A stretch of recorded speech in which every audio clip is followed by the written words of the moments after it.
Right bulletin లో మరో breaking news చూస్తున్నాం. తిరుపతి జిల్లా శ్రీకాళహస్తి రూరల్ మండలం పుల్లారెడ్డి కండ్రిగ గ్రామంలో ఇద్దరికి కత్తిపోట్లు, ఒకరు మృతి చెందగా మరొకరి పరిస్థితి విషమం. వివరాల్లోకి వెళితే వైసీపీ మండల అధ్యక్షులు చెవిరెడ్డి మధుసూదన్ రెడ్డి తల్లిదండ్రులపై గుర్తు తెలియని వ్యక్తులు దాడి చేశారు. అర్ధరాత్రి 2 గంటలకు ప్రాంతంలో గుర్తు తెలియని వ్యక్తులు తలుపులు పగలగొట్టి ఇంట్లోకి ప్రవేశించి వారిపై కత్తులతో, ఇనుప రాడ్లతో దాడి చేయడంతో జయమ్మ అక్కడికక్కడే మృతి చెందగా మహాదేవరెడ్డి సంవత్సరాలు తీవ్ర గాయాలతోటి శ్రీకాళహస్తి ఏరియా హాస్పిటల్లోని చికిత్స పొందుతున్నారు. కేసు నమోదు చేసుకున్న పోలీసులు దర్యాప్తు చేస్తున్నారు.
వివరాల్లోకి వెళ్తే వైసీపీ మండలం అధ్యక్షులు చెవిరెడ్డి మధుసూదన్ రెడ్డి తల్లిదండ్రులపై గుర్తు తెలియని వ్యక్తులు దాడి చేశారు.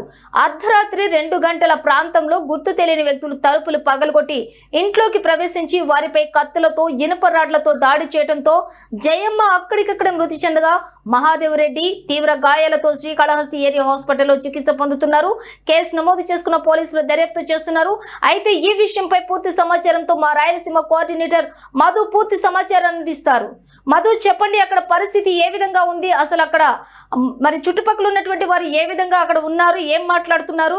అర్ధరాత్రి 2 గంటల సమయంలో అక్కడికి వెళ్ళి ఆ విధంగా ప్రవర్తించాల్సినటువంటి అవసరం ఏముంది అసలు? అమూల్య తిరుపతి జిల్లా కాళహస్తి మండలం పుల్లారెడ్డి కండి గ్రామంలో విషయాలు చోటుగా అనుకున్నాయి. అయితే ఆ విషయాలు కూడా పెట్టుకుని మండల అధ్యక్షుడు చెవిరెడ్డి మధుసూదన్ రెడ్డి ఇంటిపై గుర్తులేని వ్యక్తులు దాడి చేశారు. ఈ దాడిలో ఉన్న ఆయన తల్లి విజయమ్మ కత్తులతో అతుకుపోట్లతో అక్కడికక్కడే మృతి చెందింది. ఆయన తండ్రికి కూడా తీవ్ర గాయాలయ్యాయి. అక్కడ ఉన్న స్థానికులు కూడా అక్కడ చేరుకున్నారు. స్థానికులు చేరుకునే లోపల అక్కడ ఉన్న గుర్తు తెలియని వ్యక్తులు కూడా పారిపోయారు. ఆ పారిపోయడంతో అక్కడ ఉన్న స్థానికులు కూడా కొంత దూరం తరమడంతో కూడా వాళ్ళు చీకటిగా వీధుల్లో ఉండడంతో గుర్తుపట్టడం లేదు. అయితే స్థానికులు కూడా హాస్పిటల్ కూడా అతను తరలించారు. అయితే సుమారు 2 గంటల ప్రాంతంలో గుర్తు తెలియని వ్యక్తులు కూడా తలుపులు పగలగొట్టి ఇంట్లోకి ప్రవేశించారని, కత్తులతో, ఇనుపరాడులతో దాడి చేయడంతో జయమ్మ 76 సంవత్సరాలు, అయితే ఆమె అక్కడికక్కడే మృతి చెందింది. అయితే మహాదేవరెడ్డి 87 సంవత్సరాలు, అతనికి తీవ్ర గాయాలతో కూడా ఏరియల్ హాస్పిటల్ లో కూడా కాళహస్తి ఏరియా హాస్పిటల్ లో కూడా అక్కడ తరలించారు. అయితే వైసీపీలో ఒక ఉత్తర వాతావరణం కూడా ఏర్పడింది. వైసీపీ కార్యకర్తలు కూడా ఇప్పటికే అక్కడికి భారీగా అక్కడ చేరుకుంటున్నారు. ఏరియా ఆసుపత్రికి కూడా చేరుకున్నారు. పోలీసులు కూడా అక్కడ చేరుకొని కూడా విచారిస్తున్నారు. అయితే తండ్రి దగ్గర హాస్పిటల్ ఉండి అక్కడ దగ్గరికి వెళ్ళి ఏం జరిగింది, ఏమో కూడా స్టేట్మెంట్ కూడా తీసుకుంటున్నారు.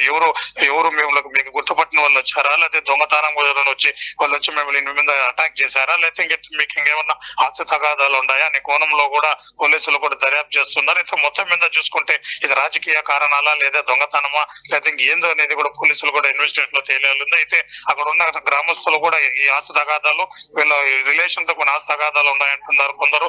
అయితే వైసీపీ, టీడీపీ ఇతనికి ఒక 5 సంవత్సరాల నుంచి టీడీపీకి ఇతనికి ఏదన్నా ఆస్తి తగాదాలు ఏమన్నా ఉన్నాయా, లేదా రియల్ ఎస్టేట్ వ్యాపారం కూడా అతను చేస్తున్నాడు. రియల్ ఎస్టేట్ వ్యాపారంలో ఏమన్నా గుర్తు తెలియని సమాచారం డబ్బులు లావాదేవీలు జరిగిందా అనే కోణంలో కూడా పోలీసులు కేసు నమోదు చేస్తూ కూడా దర్యాప్తు చేస్తున్నారు. అమూల్య, కరెక్ట్. Thank you Madhu.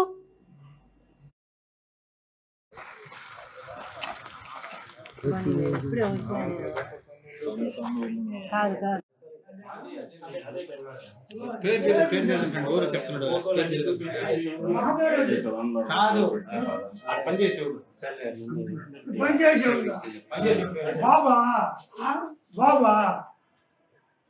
బాబా అంటున్నాడు. బాబా